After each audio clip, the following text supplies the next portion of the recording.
નમસ્કાર વિદ્યાર્થી મિત્રો, મારી યુટ્યુબ ચેનલ સંજય પટેલમાં આપ સૌનું હાર્દિક સ્વાગત છે. મિત્રો, આજના વિડીયોની અંદર આપણે ધોરણ 6 વિષય છે વિજ્ઞાન, જેનો પાઠ 4 જેનું નામ છે ચુંબકને જાણીએ.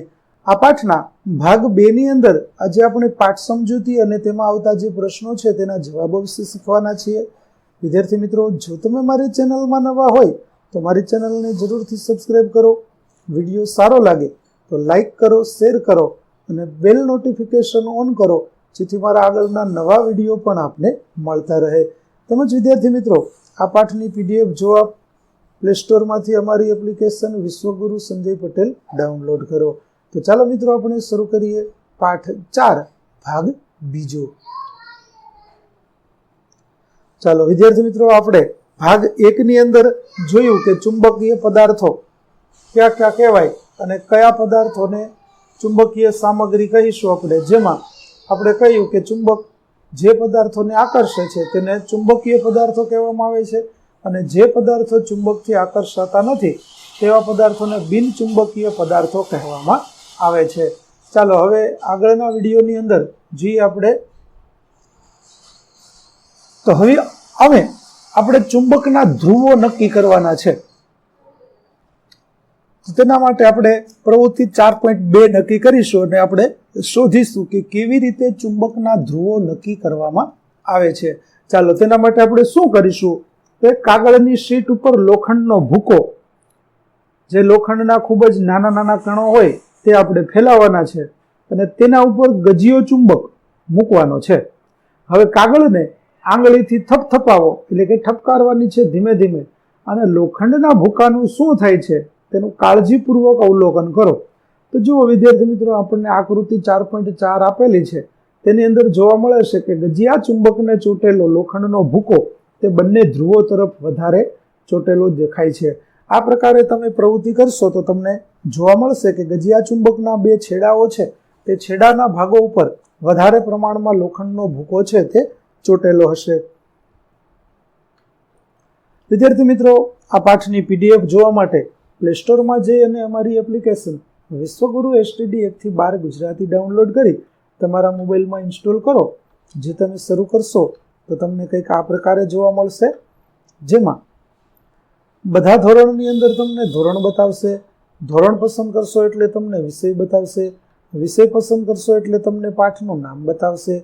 જેમાં તમે વિડીયો ઉપર ક્લિક કરશો તો તમને વિડીયો જોવા મળશે, પીડીએફ ઉપર ક્લિક કરશો તો તમને પીડીએફ જોવા મળશે, અને MCQ ઉપર તમે ક્લિક કરશો તો તમે તે પાઠના MCQ પ્રશ્નોની ક્વિઝ પણ રમી શકશો. આશા રાખું અમારી એપ્લિકેશન આપ બધાને ગમશે. જરૂર ડાઉનલોડ કરજો, જે એકદમ ફ્રી છે. કોઈ પણ પ્રકારના ચાર્જ વગર તમે વિડીયો અને PDF બંને જોઈ શકો છો. તો ચાલો મિત્રો, હવે આપણે પાછા જોઈએ ચુંબકના ધ્રુવો નક્કી કરવામાં. ચાલો, જે રીતે લોખંડનો ભૂકો ચુંબકને ચોંટી જાય છે તેમાં તમે કઈ વિશેષ અવલોકન કર્યું? તો હા, ગજિયા ચુંબકના 2 છેડાની નજીક લોખંડનો ભૂકો વધારે પ્રમાણમાં ચોંટેલો જોવા મળે છે, જ્યારે તેના મધ્ય ભાગમાં બહુ ઓછી માત્રામાં ચોંટેલો જોવા મળે છે. બીજું, શું લોખંડનો ભૂકો સમગ્ર ચુંબક પર સમાન પ્રમાણમાં ચોંટી જાય છે? તો હમણાં જ આપણે આકૃતિમાં જોયું કે બધી જગ્યાએ એક સરખું ચોંટતું નથી. તો ના, આખા ચુંબક પર લોખંડનો ભૂકો એક સરખો ચોંટતો નથી. લોખંડનો ભૂકો મોટા ભાગે છેડાઓ પર વધુ પ્રમાણમાં ચોંટેલો જોવા મળે છે અને મધ્ય ભાગમાં ખૂબ ઓછો જોવા મળે છે. કે કેટલાક ભાગ પર લોખંડનો ભૂકો વધુ પ્રમાણમાં ચોંટેલો છે? તો હા, ચુંબકના છેડા પર લોખંડનો ભૂકો વધુ પ્રમાણમાં ચોંટેલો છે જ્યાં ચુંબકીય ધ્રુવો સ્થિત છે. ચાલો હવે આકૃતિ અને પ્રયોગ દ્વારા આપણે જાણ્યું કે આકૃતિ 4.4 માં દર્શાવ્યા મુજબ લોખંડનો મોટા ભાગનો ભૂકો ગજિયા ચુંબકના છેડા નજીક ચોંટી રહે છે, જ્યારે ચુંબકના બાકીના ભાગ પર લોખંડનો ભૂકો ઘણો ઓછો ચોંટેલો હોય છે. તો જો આપણે આ પ્રવૃત્તિને અન્ય આકારના ચુંબકો સાથે પુનરાવર્તિત કરીએ તો શું આપણને આવું જ પરિણામ મળશે? એટલે કે ગજિયા ચુંબકની જગ્યાએ તમે નાળ આકારનો ચુંબક અથવા તો કંકણાકાર ચુંબક લઈશો અને તેની સાથે આ પ્રવૃત્તિ કરશો તો તમને શું પ્રવૃત્તિ જોવા મળશે? તો વિદ્યાર્થી મિત્રો, જો તમારી શાળામાં આ ચુંબક ઉપલબ્ધ હોય તો તમે તેની ઉપરથી પણ આ જાણકારી મેળવી શકો. નહીતર આપણે અહીંયા અનુમાન કરીએ કે હા, જો તમે ગમે તે આકારનો ચુંબક લેશો તો આ આકાર ગમે તે હોય, લોખંડનો ભૂકો હંમેશા ચુંબકના ધ્રુવો નજીક વધારે ચોંટે છે. અને તેનું કારણ છે કે ધ્રુવો આગળ ચુંબકીય ક્ષેત્ર સૌથી વધારે પ્રબળ હોય છે, અને એટલા માટે જ લોખંડનો ભૂકો પણ ધ્રુવો આગળ વધારે ચોંટે છે. તો હવે તમને ખ્યાલ આવી ગયો હશે કે ગજિયા ચુંબક સિવાય કોઈ પણ ચુંબક તમે લેશો તો પણ આ જ પ્રકારનું આપણને જોવા મળશે. ચુંબકના આ છેડાઓ ચુંબકના બે ધ્રુવો ઉત્તર ધ્રુવ અને દક્ષિણ ધ્રુવ તરીકે ઓળખાય છે. કોઈ પણ આકારનું ચુંબક હોય, લોખંડનો મોટા ભાગનો ભૂકો તેના ધ્રુવો પાસે જ ચોંટે છે. એટલે કે જે ધ્રુવો આપણને જોવા મળે છે, જે જગ્યાએ લોખંડનો ભૂકો વધારે ચોંટે છે, તેને ઉત્તર ધ્રુવ અને દક્ષિણ ધ્રુવ તરીકે ઓળખવામાં આવે છે. એક જ ધ્રુવવાળું ચુંબક મેળવવું શક્ય નથી. જો ચુંબકના નાના નાના ટુકડાઓમાં વિભાજન કરવામાં આવે તો પણ ચુંબકના નાનામાં નાના ટુકડામાં પણ ઉત્તર અને દક્ષિણ ધ્રુવો હંમેશા જોડીમાં જ અસ્તિત્વ ધરાવે છે. એકલો ઉત્તર ધ્રુવ અથવા એકલો દક્ષિણ ધ્રુવ અસ્તિત્વમાં ન હોય. મિત્રો, આપણને પ્રશ્ન થાય કે શું આપણે એક ધ્રુવવાળો ચુંબક મેળવી શકીએ? તો ના. જુઓ, અહીં આપણને એ જ સમજૂતી આપેલી છે કે એક જ ધ્રુવ ધરાવતો ચુંબક મેળવવો શક્ય નથી. જો ચુંબકને નાના નાના ટુકડામાં વિભાજન કરવામાં આવે તો પણ ચુંબકના સૌથી નાના ટુકડામાં પણ ઉત્તર અને દક્ષિણ ધ્રુવ હંમેશા જોડીમાં જ અસ્તિત્વ ધરાવે છે. એકલો ઉત્તર ધ્રુવ અથવા એકલો દક્ષિણ ધ્રુવ અસ્તિત્વ ધરાવી શકે નહીં. એટલે કે એક જ ધ્રુવવાળો ચુંબક બનાવવો શક્ય નથી. ચાલો, હવે ચુંબક ઉપરથી આપણે દિશાઓ શોધવી હોય તો કેવી રીતે શોધી શકીએ? જે રેશમાની મુશ્કેલી હતી તે રેશમાની મુશ્કેલીનો ઉત્તર મેળવવા માટે આપણે આ પ્રવૃત્તિ કરવાની છે કે જેમાં દિશાઓ શોધવા માટે આપણને ચુંબક કેવી રીતે ઉપયોગી થઈ શકે તેના વિશે આપણે હવે પ્રવૃત્તિ કરીએ અને જોઈએ. આકૃતિ 4.5માં દર્શાવ્યા મુજબ ચુંબકની મધ્યમાં બાંધેલી દોરી વડે ગજિયા ચુંબકને લટકાવો. ચુંબક સમક્ષિતિજ ન થાય ત્યાં સુધી તમારે દોરીની સ્થિતિને ગોઠવવાની જરૂર પડી શકે છે. એટલે કે ચુંબક છે તે સ્થિર થઈ જવો જોઈએ ત્યાં સુધી આપણે દોરીને વ્યવસ્થિત રીતે ગોઠવવાની છે. જુઓ, અહીં આકૃતિમાં આપણને બતાવેલું છે આ પ્રકારે આપણે ચુંબક છે તેને લટકાવીશું. જુઓ, અહીંયા પુસ્તકોનું વજન મૂકી અને ચુંબકને દોરીથી લટકાવવામાં આવેલો છે. અહીંયા આપણને ગજિયો ચુંબક જોવા મળે છે. ચાલો, હવે ચુંબક સમક્ષિતિજ રહે તે રીતે હળવેથી તેને ફેરવો અને તેને સ્થિર થવા દો. તો ચુંબકને આપણે ફેરવવાનો છે અને ફરતો પછી અટકે ત્યાં સુધી આપણે રાહ જોવાની છે. હવે ચુંબકના છેડાને અનુરૂપ સ્થિતિને જમીન પર અથવા જમીન પર ચોંટાડેલા કાગળના ટુકડા પર ચિહ્નિત કરો. જમીન પરના આ બે બિંદુઓને એક રેખા સાથે જોડો. આ રેખા ચુંબક કઈ દિશામાં સ્થિર થાય છે તે દર્શાવે છે. એટલે કે વિદ્યાર્થી મિત્રો, અહીંયા આપણે જોઈ શકો છો તમે કે જમીન ઉપર કાગળ છે તે પાથરેલો છે અને તેના ઉપર ચુંબક માનો કે આ દિશામાં સ્થિર થયો તો આપણે ચુંબકની દિશા છે તે તેના ઉપર દોરીશું અને તેના ઉપરથી આપણે નક્કી કરીશું કે આ બે દિશાઓ છે તે કઈ દિશાઓ બનશે. ચાલો, હવે ફરીથી ચુંબકને તેના એક છેડે હળવો ધક્કો મારી અને ફેરવો અને તે સ્થિર થાય ત્યાં સુધી રાહ જુઓ. આવી રીતે 2-3 વખત તમે પ્રયત્ન કરો અને ચુંબક કઈ દિશામાં સ્થિર થાય છે તે અવલોકન આપણે કરવાનું છે. તો શું ચુંબક એ જ રેખા પર સ્થિર થાય છે જ્યાં પ્રથમ વખત બીજી વખત થયો હતો ત્યાં જ સ્થિર થાય છે? તો હા, દરેક વખતે ચુંબકને ધીમેથી ફેરવીને સ્થિર થવા દેવામાં આવે છે ત્યારે તે જ ઉત્તર દક્ષિણ દિશામાં ગોઠવાય છે. ચુંબકનું આ પુનરાવર્તિત થતું વર્તન પુરવાર કરે છે કે મુક્તપણે ફરી શકે તેમ લટકાવેલ ચુંબક હંમેશા પૃથ્વીના ચુંબકીય ક્ષેત્રના પ્રભાવ હેઠળ ઉત્તર દક્ષિણ દિશામાં સ્થિર થાય છે. એટલે કે ચુંબકના બંને ધ્રુવો, જે ધ્રુવ ઉત્તર ધ્રુવ હશે તે ઉત્તર દિશા તરફ અને જે ધ્રુવ દક્ષિણ ધ્રુવ હશે તે દક્ષિણ દિશા તરફ જ સ્થિર થશે.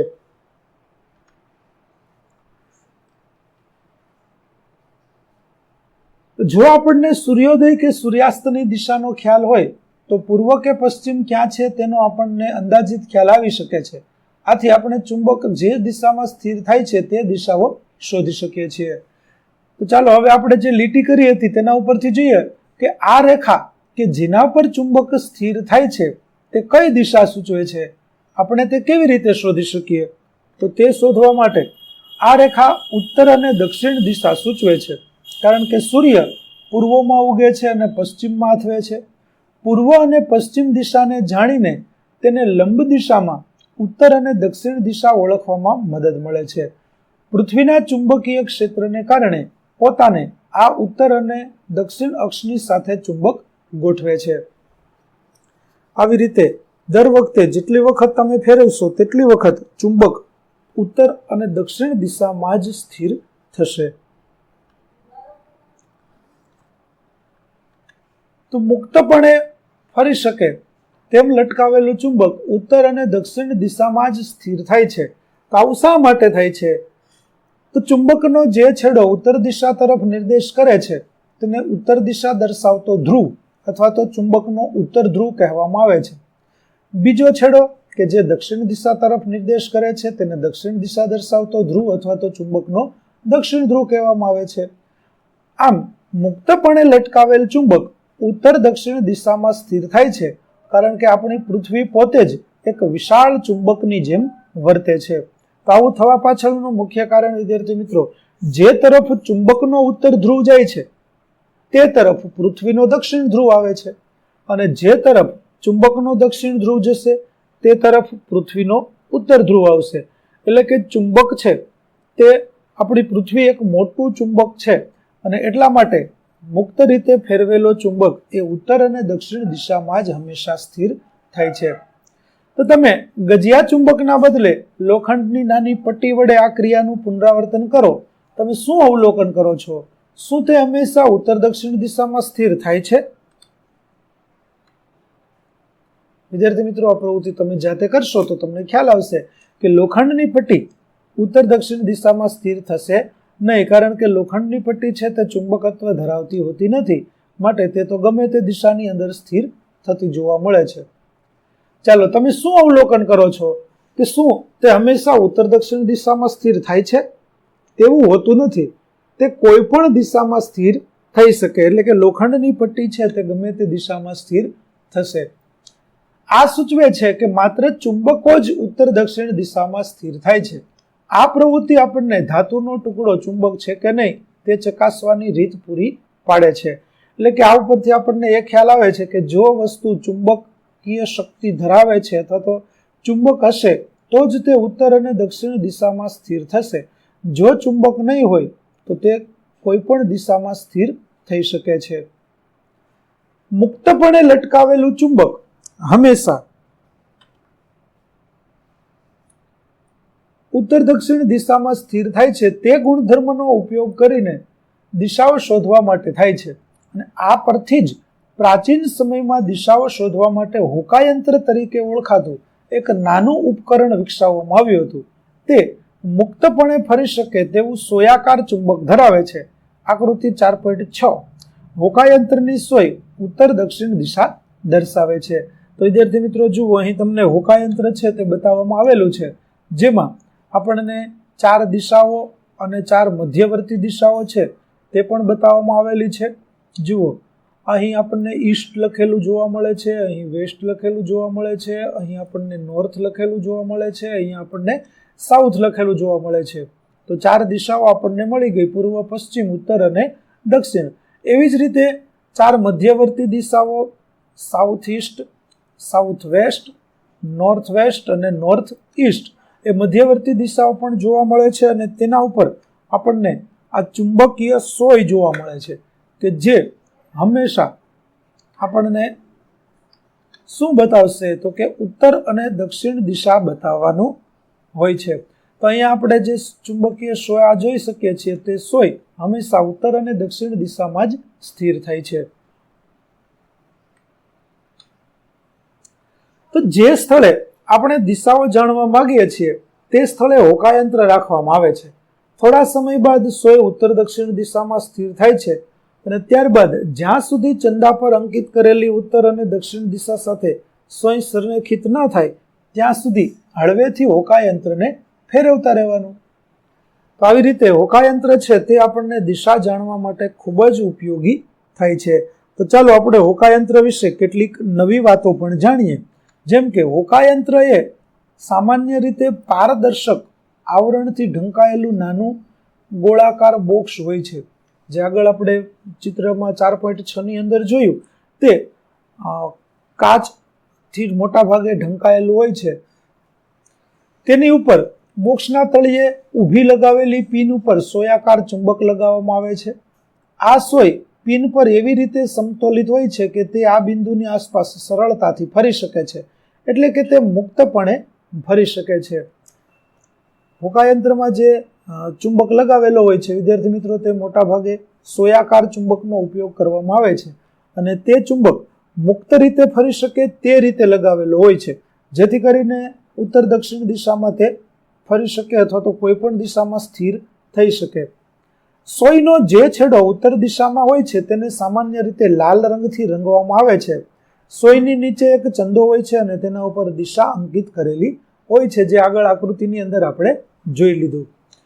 તો આપણે આપણું પોતાનું હોકાયંત્ર કેવી રીતે બનાવી શકીએ? તો ચાલો વિદ્યાર્થી મિત્રો આપણે એક પ્રવૃત્તિ કરીએ અને પ્રવૃત્તિ દ્વારા આપણું જાતે હોકાયંત્ર બનાવવાનો પ્રયત્ન કરીએ.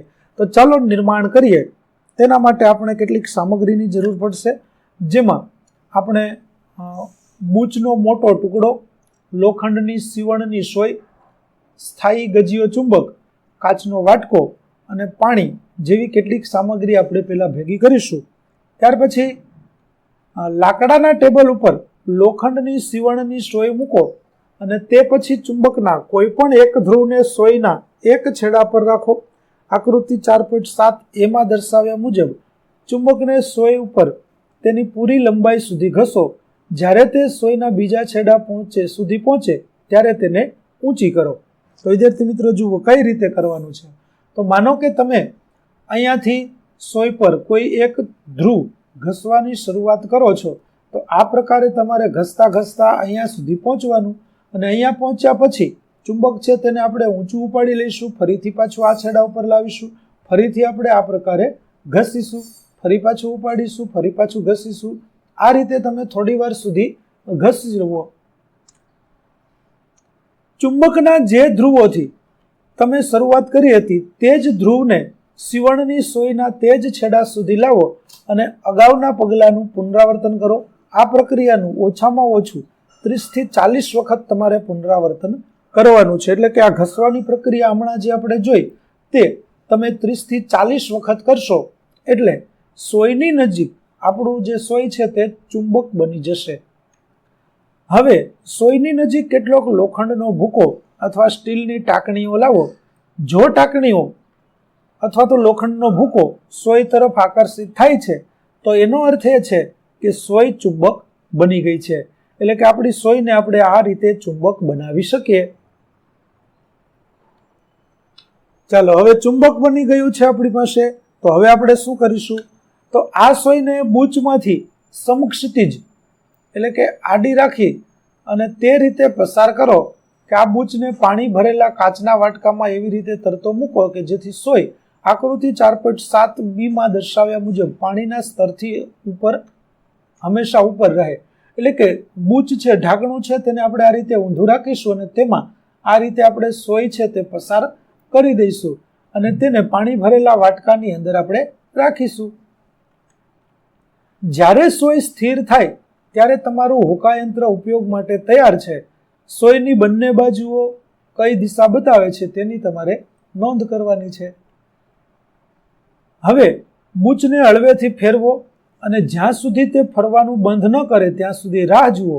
આ પ્રક્રિયા ફરીથી કેટલીક વખત કરો અને વારંવાર આ પ્રક્રિયાનું પુનરાવર્તન કર્યા પછી તમને શું જોવા મળે છે? શું સોયના છેડા હંમેશા એક જ દિશાનો નિર્દેશ કરે છે? તો હા, સોય ફેરવ્યા પછી દરેક વખતે પોતાને તે જ દિશા એટલે કે ઉત્તર દક્ષિણ દિશામાં સ્થિર કરે છે અને આ ઉપરથી એ સ્પષ્ટ કરે છે કે સોય ચુંબક બની છે અને પૃથ્વીના ચુંબકીય ક્ષેત્ર દ્વારા સતત પ્રભાવિત થાય છે. આ ઉપરથી આપણે આ તારણ કાઢી શકીએ.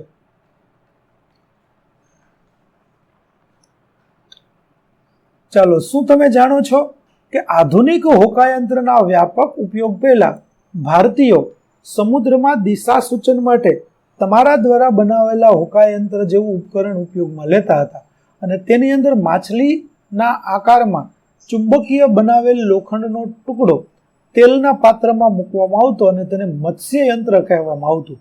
એટલે કે પહેલા લોકો જ્યારે હોકાયંત્ર ન હતા ત્યારે આપણે જે પ્રવૃત્તિ કરી અને હોકાયંત્ર બનાવ્યું તે જ પ્રકારે, પરંતુ લોકો તેમાં માછલી આકારનો લોખંડનો ટુકડો અને તેને લોખંડને ચુંબક બનાવી અને તેનો ઉપયોગ કરતા અને તેમાં માછલી આકારનો ઉપયોગ થતો હોવાથી તેને મત્સ્ય યંત્ર કહેવામાં આવતું હતું.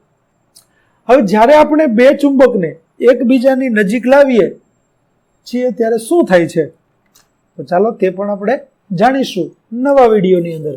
તો વિદ્યાર્થી મિત્રો, અહીં આપણો પાઠ 4નો ભાગ 2 પૂરો થાય છે. આગળના ભાગનો વિડીયો મેળવવા માટે મારી ચેનલને જરૂરથી સબસ્ક્રાઇબ કરો તેમજ PDF જોવા માટે પ્લે સ્ટોરમાંથી અમારી એપ્લિકેશન વિશ્વગુરુ STD 1-12 ગુજરાતી ડાઉનલોડ કરો, જેમાં આપને ધોરણ 6 તમામ વિષયના સ્વાધ્યાય સોલ્યુશન, સ્વાધ્યાય પોથી સોલ્યુશનના વિડીયો અને PDF મળી રહેશે, જે એકદમ ફ્રી છે. કોઈ પણ પ્રકારના ચાર્જ વગર તમે વિડીયો PDF જોઈ શકશો. તો ફરી મળીશું આપણે નવા વિડીયો સાથે. ત્યાં સુધી આવજો.